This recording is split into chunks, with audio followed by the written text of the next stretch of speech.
Read Isaiah chapter 41 for us. It says this: Be silent before me, you islands. Let the nations renew their strength. Let them come forward and speak.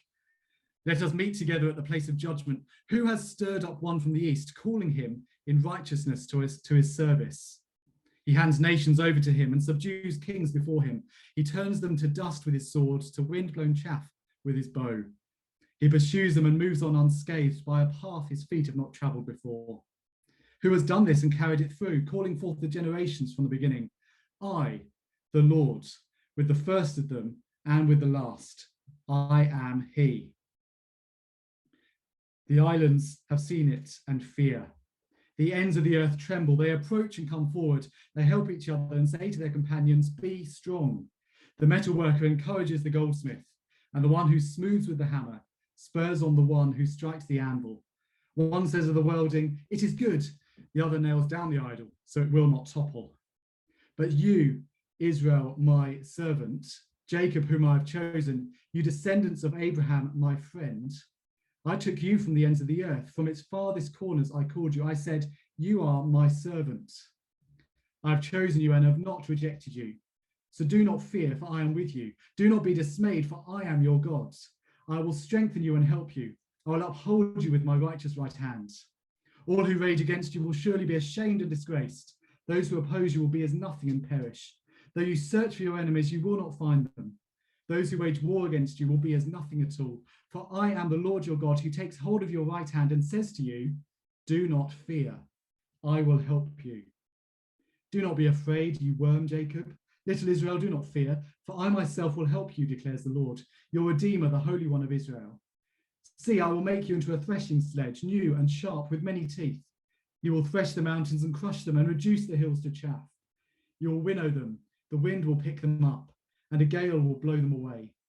But you will rejoice in the Lord and glory in the Holy One of Israel. The poor and needy search for water, but there is none. Their tongues are parched with thirst, but I, the Lord, will answer them.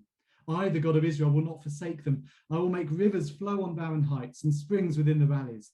I will turn the desert into pools of water and the parched ground into springs. I will put in the desert the cedar and the acacia, the myrtle and the olive. I will set junipers in the wasteland, the fir and the cypress together, so that people may see and know, may consider and understand that the hand of the Lord has done this, that the Holy One of Israel has created it. Present your case, says the Lord. Set forth your argument, says Jacob's king. Tell us, you idols, what is going to happen? Tell us what the former things were, so that we may consider them and know their final outcome. Or declare to us the things to come. Tell us what the future holds, so that we may know you are gods. Do something, whether good or bad, so that we may be dismayed and filled with fear. But you are less than nothing, and your works are utterly worthless. Whoever chooses you is detestable. I have stirred up one from the north, and he comes. One from the rising sun who calls on my name. He treads on rulers as if they were mortar, as if he were a potter treading the clay. Who told of this from the beginning so that we would know, or beforehand so that we could say he was right? No one told of this. No one foretold it. No one heard any words from you. I was the first to tell Zion, look, here they are. I gave to Jerusalem a messenger of good news. I look, but there is no one. No one among the gods to give counsel. No one to give answer when I ask them. See, they are all false. Their deeds amount to nothing. Their images are but wind and confusion. Well, a few weeks ago, we were in Isaiah chapter 40, weren't we? Do you remember that? Isaiah chapter 40. And we were seeing great words of comfort that God was giving to his people. And he was giving those words ahead of time. And we saw that God was incomparable. He was the creator and therefore had the power to rescue his people. He is the incomparable, caring God who is coming for his people. So Isaiah wanted the people to behold their gods, to see what God is truly like, because that's going to give them comfort. And we said the same is true for us. If we're to get comfort, we're to look to God. Let me just remind us with the final verse from chapter 40, Isaiah 40, verse 31. But those who hope in the Lord will renew their strength. They will soar on wings like eagles. They will run and not grow weary. They will walk and not be faint. It's been a few weeks since we saw that, but what impact did that have on the week that followed for you? How easy did you find it on the Monday after to hope in the Lord? Did you feel weak? Well, in situations like that, where do you find your strength? See, the issue for Israel in Isaiah is whether they're going to listen, whether they're going to trust. And that's shown in where they go to find their strength. So the question the passage is asking us tonight is, where do you find your strength? And to help us think about that, Isaiah takes us into the cosmic courtroom. All rise, bang, bang goes the gavel. So if you read through Isaiah, you're going to come across this imagery a lot. We're going to come back to it again and again over the course of this series. But this here is an invitation to trial. Just have a look at verse 1 with me. Isaiah 41, verse 1. Be silent before me, you islands. Let the nations renew their strength. Let them come forward and speak. Let us meet together at the place of judgment. Can you see? God is calling the defendants to the dock. And who are the defendants in this? Who are they? Well, it's the world. You see, when Isaiah is talking about islands here, he's talking about the far ends of the earth. See, this isn't Israel in the dock. This is the nations around them. Those islands that God has already said he can weigh on scales back in chapter 40. And the challenge made to them, you can see it there in verse 1, is for them to renew their strength. You can see that verse 1. That's what God said it's people are to do. Those who hope in him will have their strength renewed. He said that back in chapter 40, didn't he? We just saw that. So these islands, they're to come forward and to speak. They're to give their defense. They're to give their defense in the place of judgment. So this evening, we're going to follow this case, a case that hinges on the question that we asked earlier. The question, where do you find your strength? And Isaiah wants us to see this evening that it is madness. It is utter madness to look for strength anywhere other than in the Lord, to look for strength in anything else other than God. Now, a crisis usually shows what someone is really like. A crisis shows us what someone truly relies on. I mean, we've seen that recently, haven't we? With the COVID pandemic. We've seen where people have turned. We've seen where people have tried to find their strength, whether that's trusting in medicine or trusting in stuff. Do you remember this time last year, all the toilet roll hoarding, all the shops completely empty? Well, the same went with Israel in Bible history. You see, previously in Isaiah, when Assyria came up to the gates of Jerusalem, the people, they turned to Egypt for help. That's where they thought they could find true strength. Well, the crisis here is in verses 2 to 4. Let me read verse 2. Who has stirred up one from the east, calling him in righteousness to his service? He hands nations over to him and subdues kings before him. He turns them to dust with his sword, to wind-blown chaff with his bow. Who is it who stirred up this one from the east? Well, verse 4, it's the Lord. And that's the threat on the horizon. That's the threat heading into the world at the time. See, the king of Babylon, he's on his way and he is unstoppable. Just see how he's described here. He seems to float through the nations as if they're nothing. He's an unstoppable wave of destruction and despair. So what are the nations? What are those islands? What is the world going to do in response to the king of Babylon? Well, verse 5, the islands have seen it and fear. The ends of the earth tremble. They approach and come forward.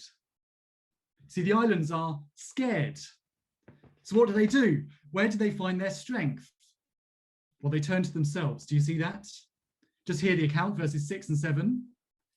They help each other and say to their companions, "Be strong."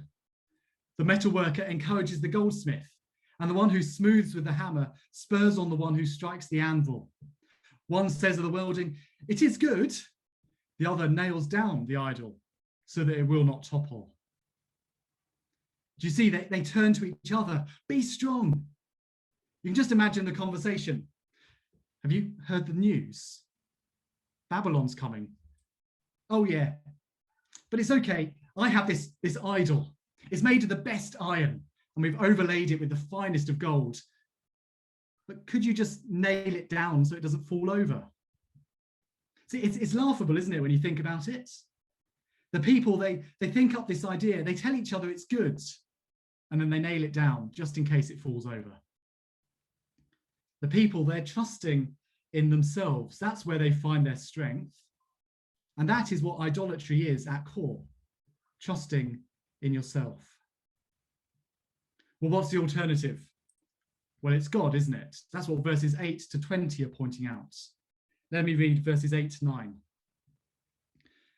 "But you, Israel, my servant, Jacob, whom I've chosen, you descendants of Abraham, my friend, I took you from the ends of the earth. From its farthest corners, I called you.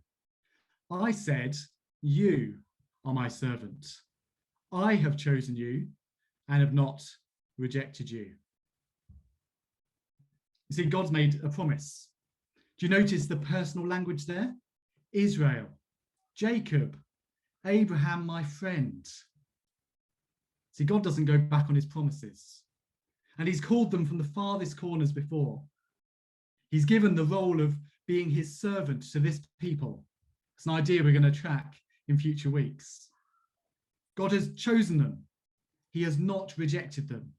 Not because of anything they've done, not because of any strength in them, but because of his own decision, because of his own strength. Well, so what? We'll have a look at verse 10. "So, do not fear, for I am with you. Do not be dismayed, for I am your God. I will strengthen you and help you. I will uphold you with my righteous right hand." You see, rather than finding strength in themselves, God reminds his people that they can find strength in him. See, they are weak, but he will hold on to them. He has chosen them. He will hold them. You see, rather than having to hold an idol up, God will hold them up. It's his hand that makes his people strong. Now, saying that, verse 14, it might come across a little bit rude. "Do not be afraid, you worm, Jacob. Little Israel, do not fear, for I myself will help you, declares the Lord, your Redeemer, the Holy One of Israel." Well, just imagine I had a worm here. I tried to find one earlier. There aren't any seemingly in the garden. But just imagine I had a worm here in my hand. The one thing you would have to say about that worm is that it's weak. It's helpless. I can do whatever I want to it. Well, that's the imagery here. But the big difference, the thing that makes all the difference, is that the Holy One of Israel is with his people. The Holy One of Israel, as chapter 40 showed us, who is incomparable and who cares. That's where true strength is found. And you see, God's done this before.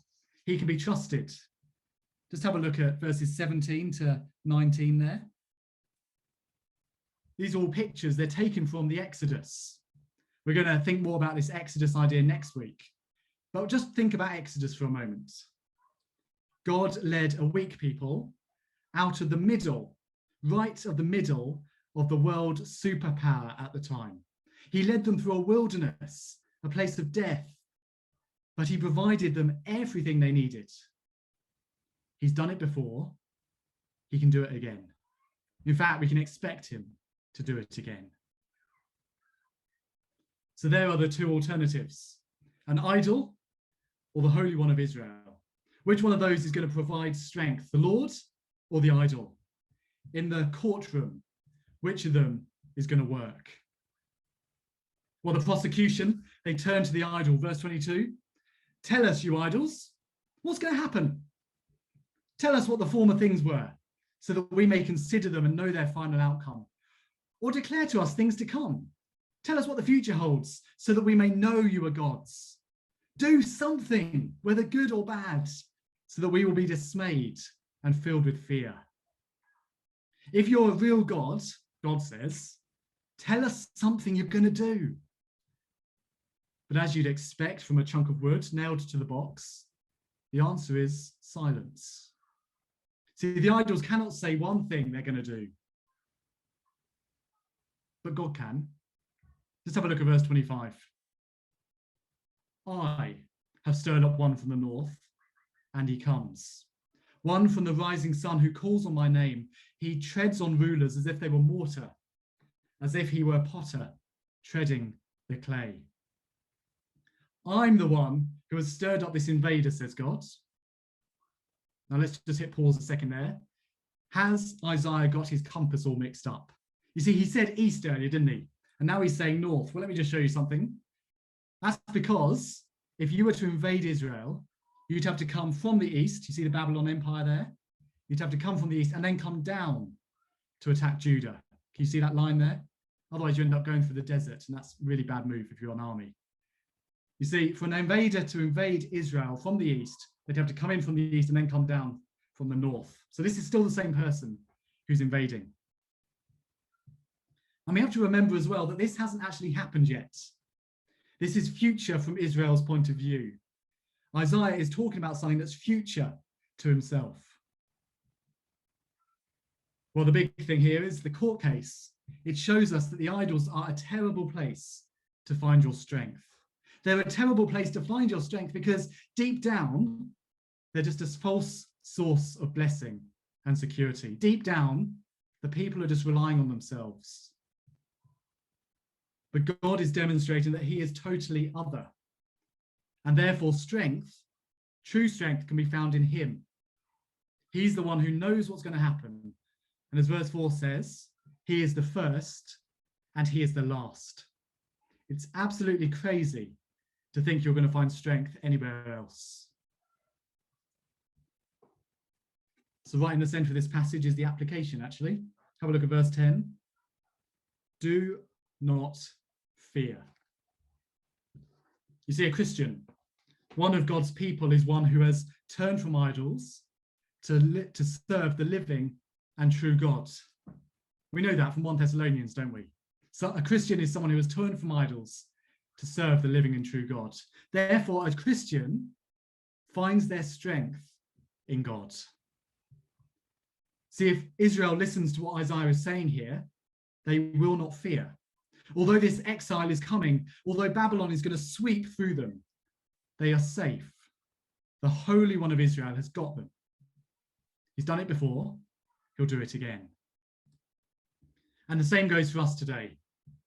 See, as we hear those words on a Sunday evening, and then we go into our weeks on a Monday morning, we might feel weak.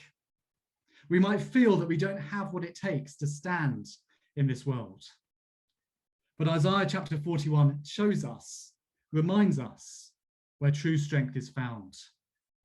So are you weak? Well, yes. Yes, you are. Yes, I am. But our God is not. So do not fear. So do not fear in this pandemic, in the meeting, in the hospital. God is with his people. Brothers and sisters, tonight, where do you find your strength? Well, we need to find it in the Lord. He is with us to strengthen us and to help us.